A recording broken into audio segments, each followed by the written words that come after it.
Hello friends, magical तैयारी के YouTube channel पर आपका स्वागत है। आज जो मॉक टेस्ट डिस्कस करने जा रहे हैं उसमें सबसे ज़्यादा करंट अफेयर्स पर ध्यान दिया गया है, जिसमें आपके जनवरी और फरवरी के क्वेश्चंस ज़्यादा शामिल हैं। आइए उनको देखते हैं। पहला क्वेश्चन है, India's first RT-PCR kit to detect the omicron variant named Omisure is developed by which country. तो ओमिश्योर जो इंडिया का फर्स्ट RT-PCR किट है, ये किस कंपनी ने डेवलप किया है? टाटा MD, सन फार्मा, पिरामल या नन ऑफ द अबव। तो RT-PCR किट जो डेवलप की गई है ओमिश्योर, ये डेवलप की गई टाटा मेडिकल एंड डायग्नोस्टिक्स यानी टाटा MD।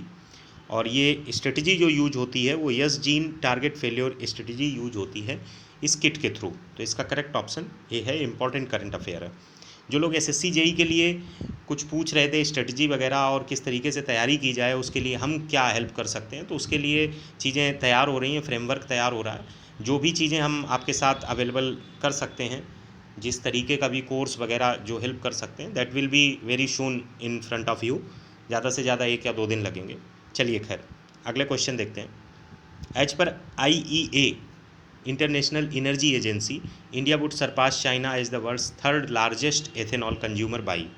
जो रिपोर्ट IEA की है उसके हिसाब से इंडिया एथेनॉल के कंजम्पशन में चाइना को भी पीछे छोड़ देगा 2026 तक। ये बात IEA के रिपोर्ट में है। अगर इंटरनेशनल एनर्जी एजेंसी की बात की जाए तो ये 1974 में फाउंड की गई थी और इसका हेडक्वार्टर पेरिस यानी फ्रांस में है। अगले क्वेश्चन की तरफ बढ़ें। एज पर Ecowrap, a flagship report released by SBI, India's real GDP is expected to grow in 2021-22 H। कितनी इकोरैप के अकॉर्डिंग इंडिया की GDP रहने वाली है 2021-22 के वर्ष में? 8.5, 9.5, 10.5 या 11.5। तो 9.5 रहने वाली है अकॉर्डिंग टू इकोरैप। और RBI ने भी जो रिलीज की थी दैट वाइज अराउंड 9.2%। तो ज़्यादा डिफरेंस नहीं है, इस चीज़ को याद रखिए। अगला क्वेश्चन है, एज पर the India state of forest report 2021 the country's forest cover increase to how much percentage of India geographical area. जो स्टेट फॉरेस्ट रिपोर्ट 2021 है अपने आप में बहुत इंपॉर्टेंट है।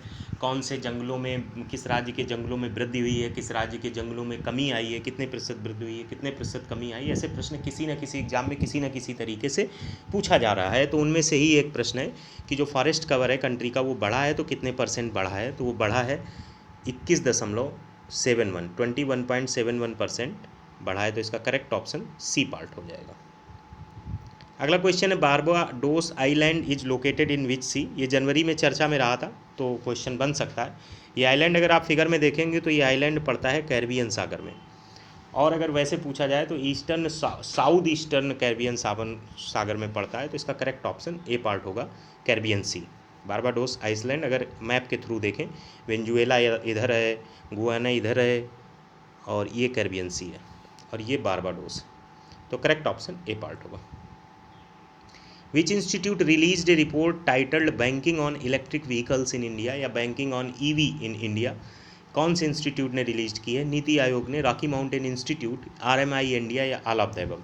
नीति आयोग ने RMI के साथ मिलकर, न केवल RMI इंटरनेशनल बल्कि RMI इंडिया के साथ मिलकर, दोनों में डिफरेंस यही है जैसे यूट्यूब है और यूट्यूब इंडिया है। तो यूट्यूब अपने आप में विभिन्न कंट्रीज में उसके ऑफिसेज हैं। तो RMI इंडिया जो एक शाखा है और RMI अपने आप में और नीति आयोग, इन तीनों ने मिल के ये रिपोर्ट रिलीज की थी। तो करेक्ट ऑप्शन डी पार्ट होगा। VRR auction conducted by the reserve bank of India stands for.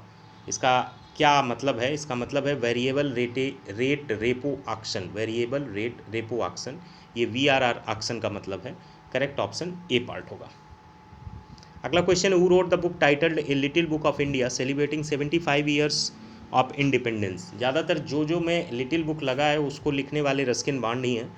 ये बुक है और इसको लिखा है रस्किन बॉन्ड ने, a little book of India celebrating 75 years of independence. Let's move to the next question. Operation Sajag is associated which state और UT government. Operation Sajag किस राज्य के द्वारा चलाया गया? न्यू दिल्ली, केरला, उत्तर प्रदेश, मध्य प्रदेश। तो ये न्यू दिल्ली के द्वारा चलाया गया, जिसका मतलब था गलियों में जो चोरी चमारी वगैरह होती है उसको रोकने के लिए ये किया गया। पॉकेट मारी वगैरह जो चीज़ें होती हैं उसको रोकने के लिए किया गया। तो इसका करेक्ट ऑप्शन ए पार्ट होगा। अगला क्वेश्चन है, in January 2022 the World Bank has approved a loan of around 1000 crore to which Indian state government. जनवरी 2022 में वर्ल्ड बैंक ने 1000 करोड़ का लोन किसे दिया है, कौन से राज्य को दिया है, नई दिल्ली, कर्नाटका, वेस्ट बंगाल, गोवा। तो ये वेस्ट बंगाल को मिला है, ममता दीदी को ये लोन मिला है, वर्ल्ड बैंक ने दिया है। और किस काम के लिए दिया है, तो ये सेवरल डेवलपमेंट प्रोजेक्ट्स हैं रिलेटेड टू सोशल प्रोटेक्शन। तो ये करेक्ट ऑप्शन वेस्ट बंगाल होगा। अगर अगले क्वेश्चन की बात करें, which union ministry launch the services e health assistance and teleconsultation. ये फुल फॉर्म है सेहत का। ये इनिशिएटिव किस मिनिस्ट्री के द्वारा शुरू किया गया है, defence ministry, health and family welfare ministry, science and technology ministry या फिर इलेक्ट्रॉनिक्स एंड IT मिनिस्ट्री। तो ये डिफेंस मिनिस्ट्री के द्वारा शुरू किया गया है, करेक्ट ऑप्शन ए पार्ट है। Who has been appointed as India's first national maritime security coordinator NMSC। ये बड़े फेमस रहे हैं। ऑप्शन से जी अशोक कुमार, अजीत डोभाल, हरि कुमार, करमबीर सिंह। तो जी अशोक कुमार को अपॉइंट किया गया है NMSC के फर्स्ट सिक्योरिटी का कोऑर्डिनेटर के रूप में। First national maritime security coordinator is G Ashok Kumar. Let's move to the next question. What is the theme of international literacy day 2022। Options हैं transforming literacy, learning spaces, making India literate, 100% literacy in India, impact of education over world. Generally theme of international में India नहीं आएगा, तो ये दो option incorrect हो जाएंगे। इन दो ऑप्शन में कुछ हो सकता है, and this is the correct option, transforming literacy learning spaces. ये थीम है इंटरनेशनल लिटरेसी डे की। और इंटरनेशनल लिटरेसी डे कब मनाया जाता है, ये कमेंट बॉक्स में बताइए। Without the greenhouse effect the temperature of the earth would have been. अगर ग्रीन हाउस इफेक्ट नहीं होगा तो गैसेज को जो ये एब्जॉर्ब करता है हीट को, वो एब्जॉर्ब नहीं होगा, तो फाइनली जाके टेम्परेचर बहुत कम हो जाएगा अर्थ का, वो जाके हो जाएगा -18 डिग्री सेंटीग्रेड। तो करेक्ट ऑप्शन सी पार्ट होगा। अगला क्वेश्चन है, muscles are attach to the bones by means of. तो बाई मीन्स ऑफ किसके द्वारा मसल्स अटैच्ड होती हैं बोन से, तो बाई मीन्स ऑफ किसके द्वारा होती हैं, टेंडन के द्वारा होती हैं। ये मसल है, ये बोन है, और ये टेंडन है, टेंडन के द्वारा होती है। तो करेक्ट ऑप्शन है। थोड़ा बहुत बायो पूछी जाती है, 1-2 क्वेश्चन बायो के पूछे जाते हैं, 1-2 क्वेश्चन करंट अफेयर के आते हैं, 3-4 क्वेश्चन पॉलिटी के आते हैं, 3-4 क्वेश्चन इकोनॉमी के आते हैं, 1-आध क्वेश्चन हिस्ट्री का आता है, 1-आध क्वेश्चन जियोग्राफी का आता है। यही चीज़ें रहती हैं। और आपसे इंटरनेशनल ऑर्गेनाइजेशन और क्रिकेट या बैडमिंटन से रिलेटेड करंट अफेयर वगैरह भी पूछ लेते हैं। तो ये उसका नेचर रहता है पेपर का। UPPCL या UPRVNL का रहता है, उसमें 15-15 क्वेश्चन आते हैं। SSC JEE के लिए जिन लोगों ने पूछा था कि क्या करना चाहिए, कैसी स्ट्रेटेजी होनी चाहिए, उस पर मेरा फुल फ्रेमवर्क चल रहा है, पूरा एक वीडियो आपको उसको मिलेगा। कल नहीं तो परसों पक्का मिलेगा, क्या स्ट्रेटेजी रहेगी, हम किस प्रकार से आपकी मदद करेंगे, या कोई कोर्स वगैरह हम आपको प्रोवाइड करा पाएंगे कि नहीं, उन सब बातों को डिस्कस करेंगे नेक्स्ट वीडियो में। मिलते हैं, तब तक के लिए नमस्कार।